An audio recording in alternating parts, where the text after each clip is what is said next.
సికింద్రాబాద్ తాజ్ హోటల్లో ఒకే కుటుంబానికి చెందిన ముగ్గురు ఆత్మహత్యా యత్నానికి పాల్పడిన ఘటన కలకలం రేపింది. హోటల్ 3వ అంతస్తులో అపస్మారక స్థితిలో పడి ఉన్న ముగ్గురు వ్యక్తులను సిబ్బంది గుర్తించారు.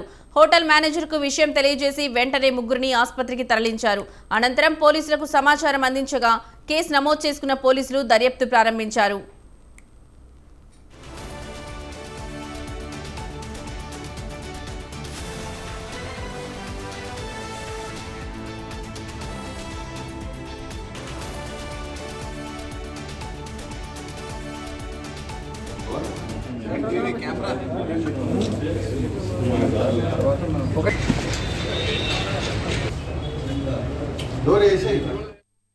వీరిని కొత్తగూడెం భద్రాద్రి జిల్లాకు చెందిన దంపతులు నారాయణ, పద్మావతి, వారి కుమారుడు సృజన్ గా గుర్తించారు. ఫిబ్రవరి 14న సృజన్ కు కావ్య అనే యువతితో పెళ్లి చేశారు తల్లిదండ్రులు.